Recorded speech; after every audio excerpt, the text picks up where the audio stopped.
Estatal, precisa-se do Estado ocupar a sua função como ente governante civil e a igreja cuidar das questões religiosas do Estado.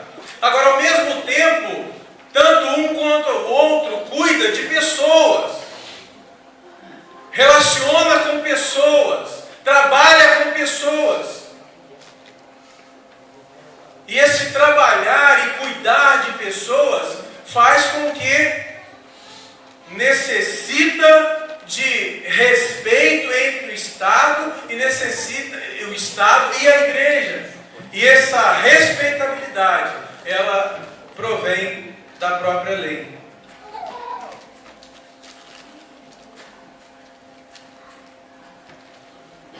A história mostra que a sociedade experimentou diversas formas de governo,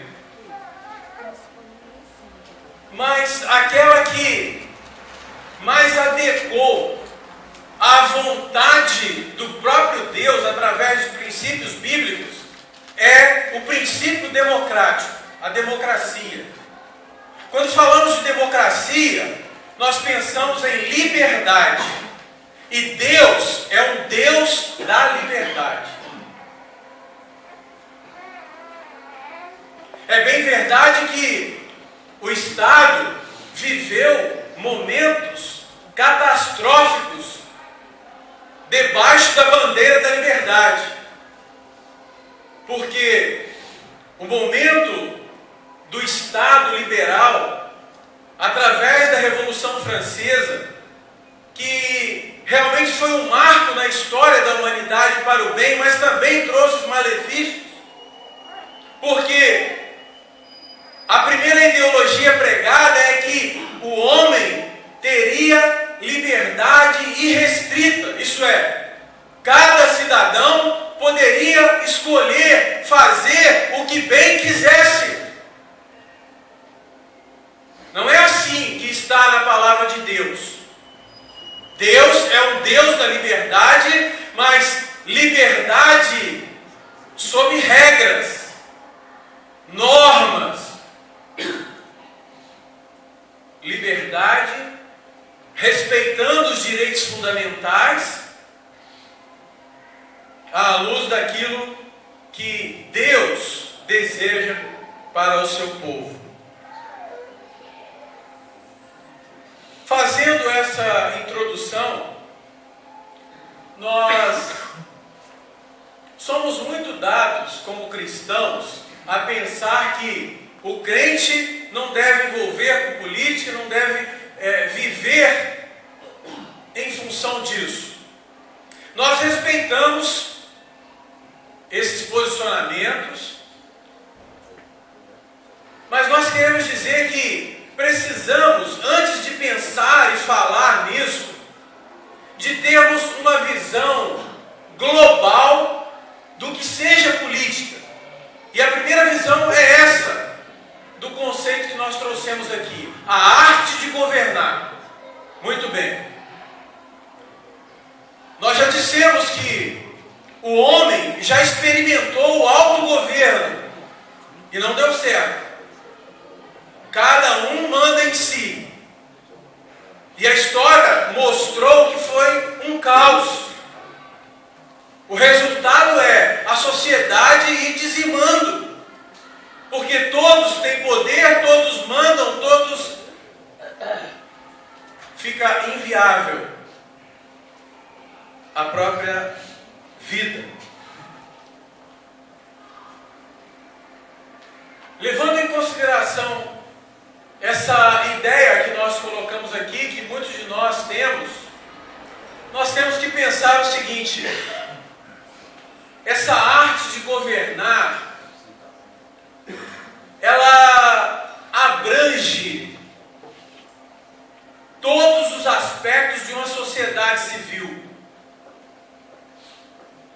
Política não é só a política partidária. Nós temos pelo menos 3 formas para participarmos efetivamente da máquina de governo de um Estado. A primeira forma, através da eleição. Os cargos são ocupados por cidadãos eleitos pelo povo. São os cargos eletivos. A segunda forma é o concurso público. O cidadão ingressa na máquina estatal através de concurso público. E o terceiro mecanismo são as nomeações para cargos de confiança, para situações de emergência e outras mais. Pensando assim, eu posso dizer, sem medo de errar, que eu, na qualidade de magistrado, sou um ente, integrante de um ente político. Sim, ingressei na máquina estatal através de concurso público.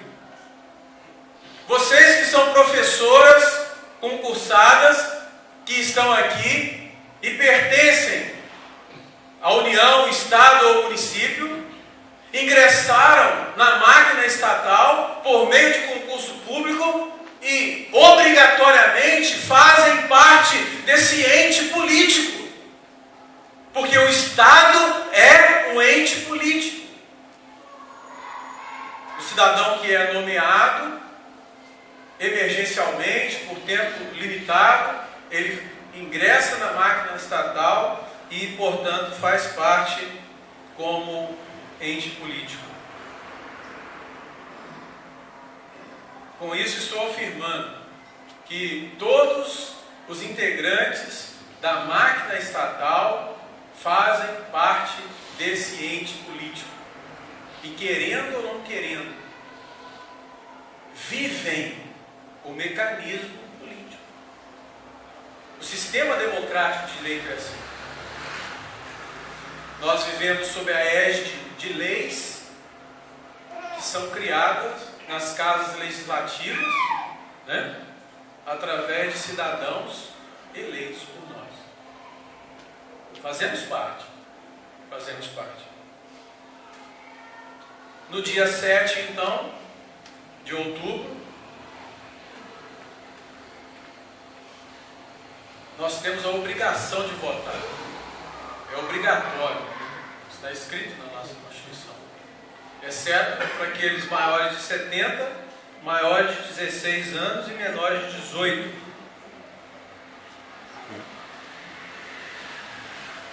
A gente, nesse momento, a gente ouve muitas pessoas falarem: mas a situação está tão difícil que eu vou anular o meu voto. A situação está difícil, eu vou votar em branco. Ou eu não vou comparecer às urnas. Não comparecer às urnas não é uma atitude cristã. Por quê? Porque o voto é obrigatório. Se você conhece a palavra de Deus, você sabe que a palavra do Senhor orienta cada um de nós a obedecermos às leis do nosso país. E essa é uma ordem legal. O voto é obrigatório. Então, não seria por aí. Porque estaríamos praticando uma conduta antijurídica, antilegal. Deixar de comparecer às urnas. Eu vou comparecer, vou anular ou vou votar em branco. Também não é uma atitude que deve pairar na vida do cristão. Sabe por quê? Porque às vezes nós falamos isso, conversando com as pessoas falam: pelo menos não foi eu que coloquei o fulano lá. Eu fui na urna, votei em branco ou anulei meu voto. Não foi eu que coloquei ele lá. Agora, você, como todos nós, vamos sofrer as consequências. E aí? Será que seria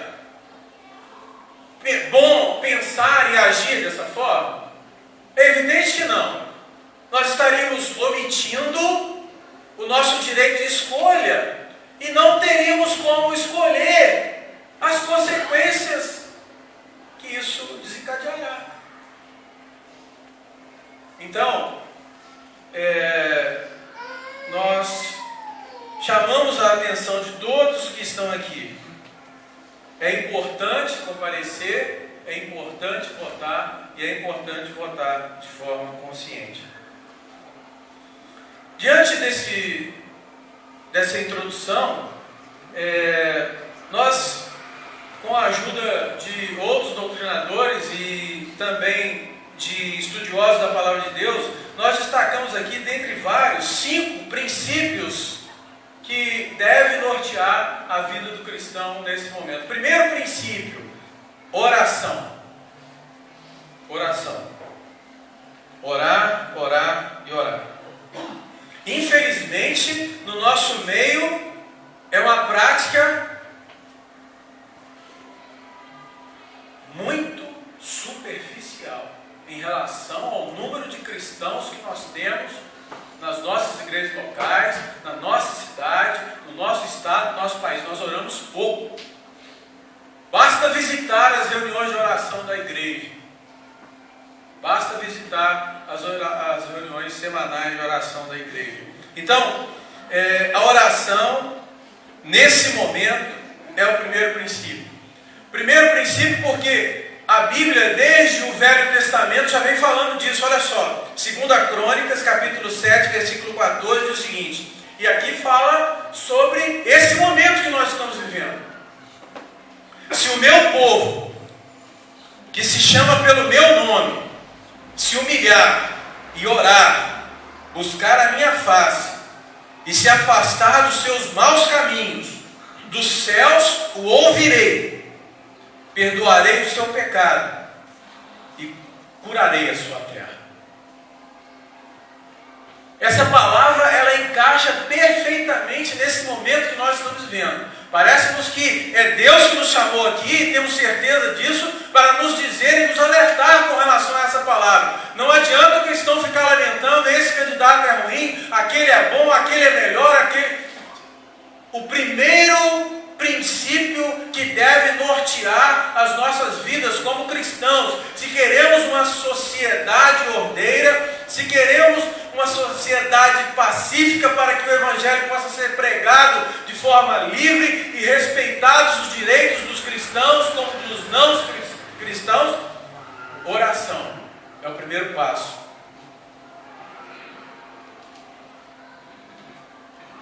O versículo fala de humilhar.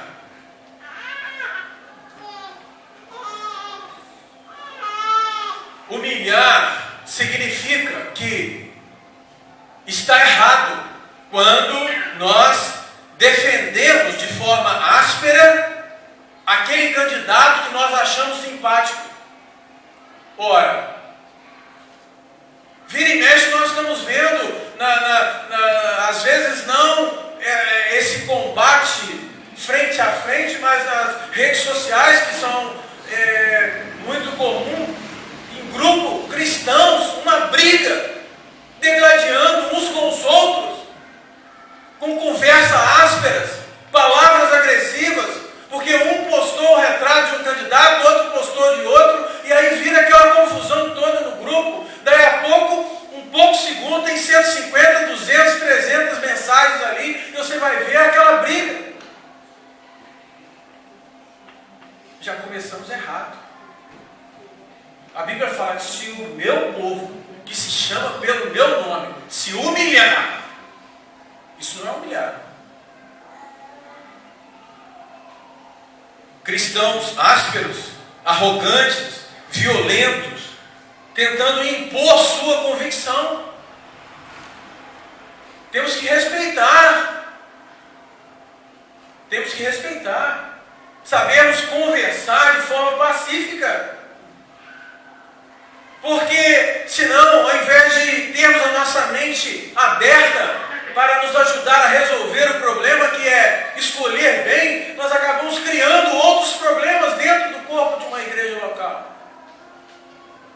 E não está muito longe de nós esse problema. A Bíblia manda humilhar. Em segundo lugar, o versículo fala orar. Clamar a Deus reconhecendo-o como aquele que tem o coração do rei nas mãos. Deus sabe quem vai ser eleito. Ele tem o coração dessa pessoa nas mãos. Sempre teve. Ao longo de toda a história bíblica e cristã. Tanto os governantes maus, quanto os governantes ruins.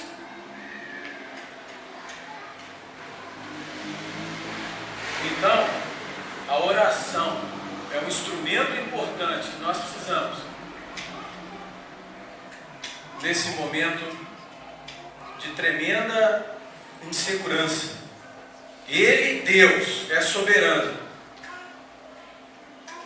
e Ele estabelece pela sua palavra: se o meu povo, que se chama pelo meu nome, se humilhar e orar e buscar a minha face.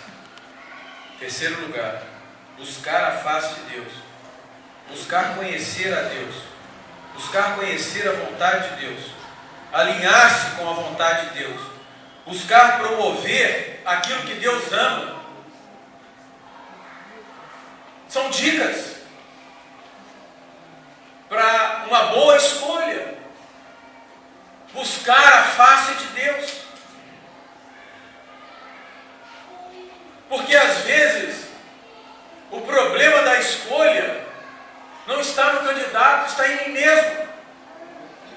Eu não tenho a hombridade de ser humilde. Eu não tenho tempo para orar, e muito menos para estar colocando diante. Nós nos chamamos Deus de nosso Rei, de nosso Senhor. Isso significa que nós somos súditos, servos. Ué, mas se eu tenho um servo que é como Deus, um Senhor que é soberano como Deus, eu não olho face a face para Ele para me ajudar nessa escolha? Eu vou procurar um fulano, beltrano, ciclano?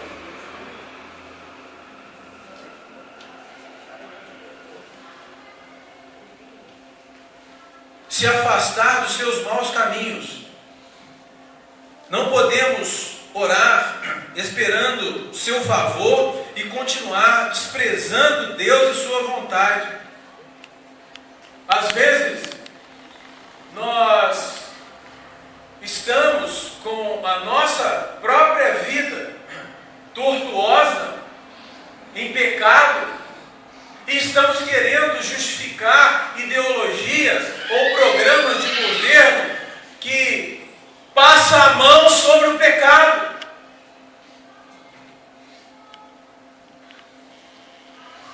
Eu, na qualidade de cristão, estou com minha vida suja, então nada mais natural do que procurar alguém que apresente uma plataforma de governo que pode amenizar essa conduta irregular na minha vida.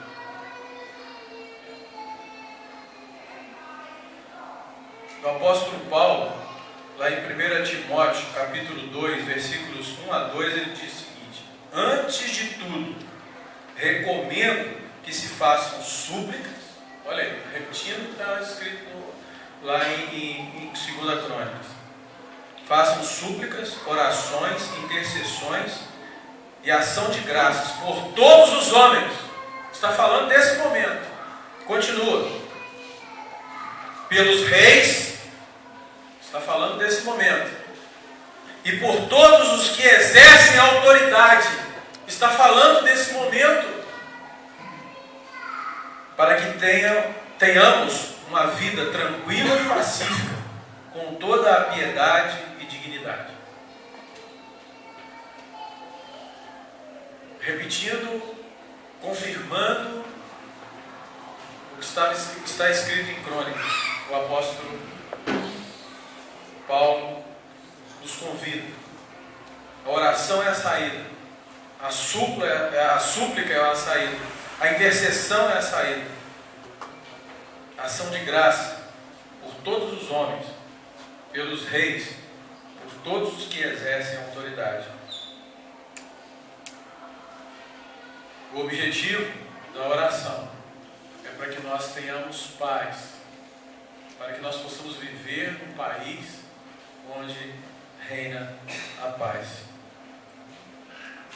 Então, o primeiro princípio é esse, oração. Está fundado nesses 2 versículos da palavra de Deus, esses 2 textos. Tem outros mais, mas o tempo não permite. Segundo princípio, fiel no pouco, fiel no muito. Fiel no pouco, fiel no muito. E aí, nós abrimos a nossa Bíblia, lá em Lucas, capítulo 16, e encontramos aqui uma narrativa daquilo que é identificado como mordomo infiel. Lucas, capítulo 16, versículo 10 em diante, diz o seguinte: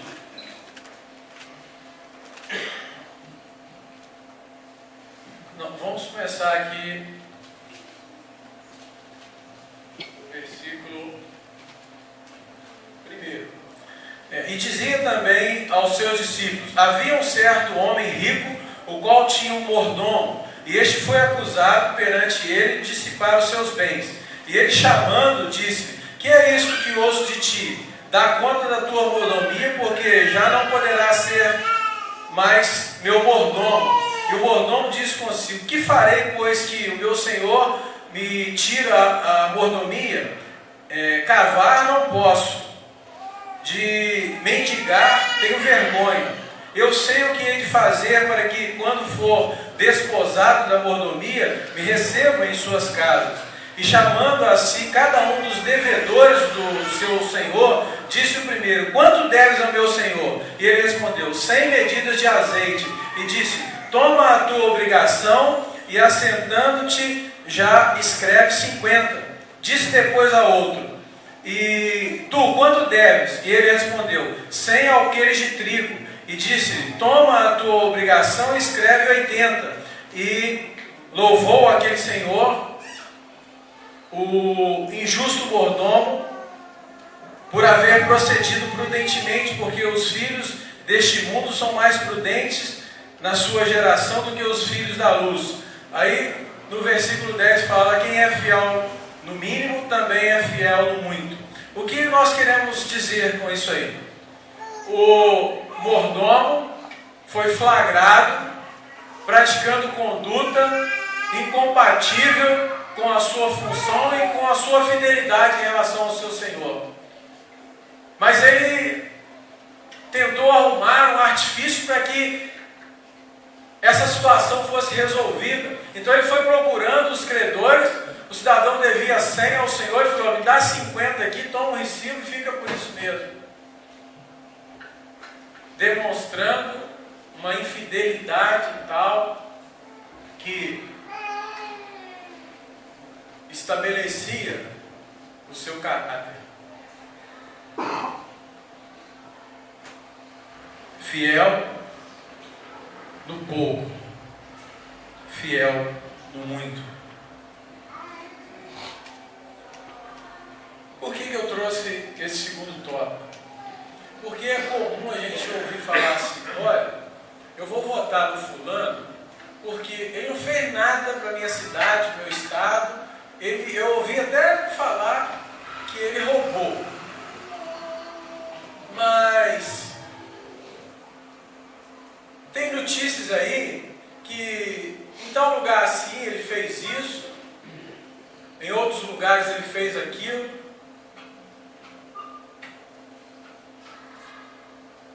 E a gente fica a pensar em palavras mais simples. Ele roubou, mas fez. Então não tem problema. E acaba que nós escolhemos dessa forma.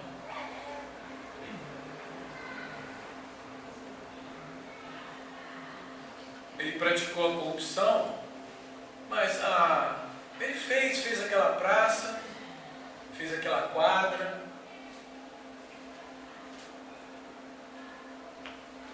colocou na porta da minha casa um caminhão de areia,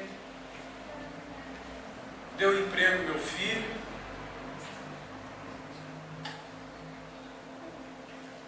Cristãos pensam assim. E aí culpamos os políticos. Fiel no pouco, fiel no muito. Se ele te deu um saco de cimento para você votar nele, tem infidelidade aí. Se ele te deu um caminhão de cimento, tem infidelidade aí. Fiel no pouco, fiel no muito. Cuidado. Nós somos muito dados a escolher, levando em consideração os benefícios que nós recebemos. Mas aquilo que nós recebemos, e se for contrário à lei, é infidelidade. E nós vamos colocar ele lá de novo.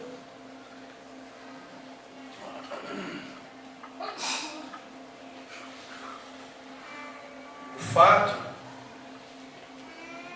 de ter roubado, desviado, feito de forma irregular, revela o seu caráter. Investigue. Pois não?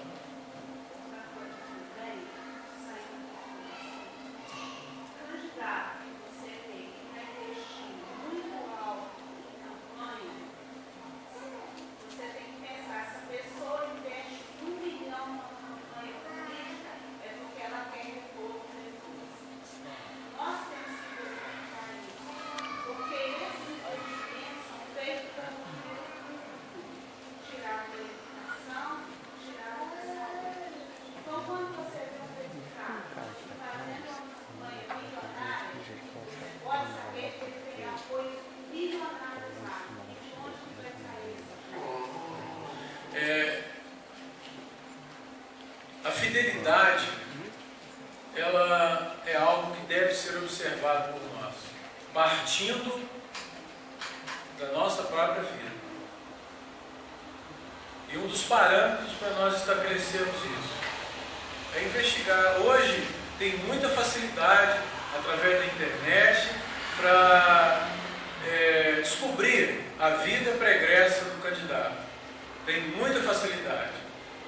Os programas do Tribunal Superior Eleitoral, do Tribunal Regional Eleitoral, eles são acessíveis e justamente para oportunizar a todos aqueles que tiverem interesse de observar e acompanhar a vida do candidato. Nós vamos tocar nesse assunto mais para frente um pouquinho. Então, primeira coisa, orar. Segunda coisa, fiel no pouco, fiel no muito. Terceiro princípio, amar o que Deus ama e detestar o que Deus detesta.